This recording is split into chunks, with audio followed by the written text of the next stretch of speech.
في ناس لما تكبر تنسى هي مين، تنسى كانت فين، تنسى حتى عيالها. بس في نوع تاني من الناس الذاكرة الوحيدة اللي بتفضل عايشة معاهم هي اللي عملوه بإيديهم واللي دفنوه وما فكروش يرجعوا. الحاج سلامة كان من النوع ده، صحي من النوم لا لابس هدوم ولا فاكر هو فين. كان واقف لوحده وسط الغيط، وسط الزرع المتيبس والطيور بتكاكي فوق الشجر. كان حاسس إنه مرتاح ولا بردان، رغم إن الجو باين عليه خريف، الورق متساقط والنسمة ناشفة، بس جسمه دافي يمكن أكتر من اللازم. بص حواليه وقال لنفسه: فين؟ أنا جيت هنا إزاي؟ وفين الست التخينة اللي بتزن عليا كل شوية؟ كان يقصد الممرضة اللي بتقعد معاه، واحدة تخينة صوتها عالي دايما بتزعقله وتفكره ياخد دواء أو ينام. هو بيكرهها بس كمان بيخاف منها. كان فاكر إنه هرب منها قبل كده والبوليس رجعه، ولسه يمكن يكون هرب تاني، الله أعلم. فجأة سمع صوت جاي من بعيد، صوت بيقول اسمه: سلامة. لف بعينه اللي مش شايفة كويس، نسي نظرته، شاف حد جاي من وسط الشجر، شخص طويل ماشي بخطوات هادية بس مريبة. الغربان طارت من الأرض كأنها حاسة بخطر. الحاج سلامة حاول يغطي نفسه بإيديه وقال: أنت مين؟ الشخص الغريب كان شاب في الثلاثينات، أسود، شعره غامق، عينيه سودة، وسيم.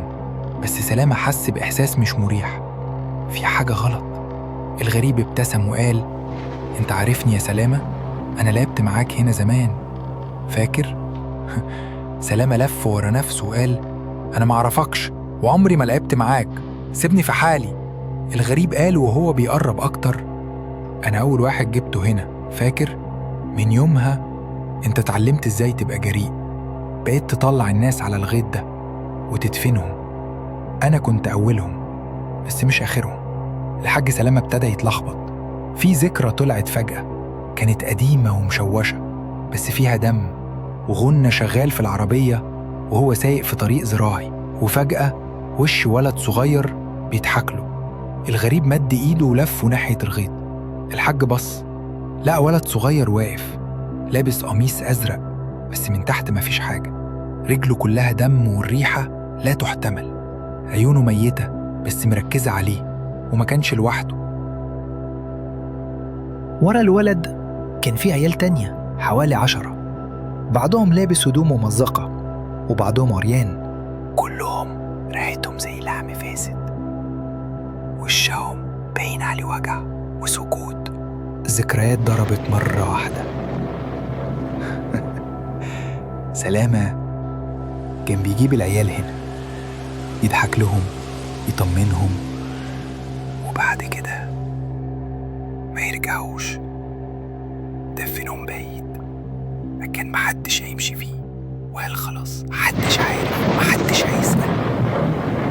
بس الزمن رجع كل حاجة. الغريب قرب منه لحد ما وشه بقى قصاد وشه، قال له: مفيش حد بيهرب من اللي عمله، انت ما اتحاكمتش بس الوقت هو اللي حاكمك. سلامة قال بصوت بيترعش: حرام عليك، أنا كبرت، تعبت، نسيت.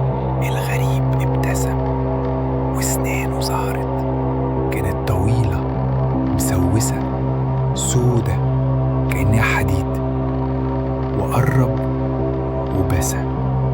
في نفس اللحظة العيال هجمت، مسكوا رجلين الحاج سلامة وبدأوا يعضوا فيه بأسنانهم اللي كلها غضب ووجع.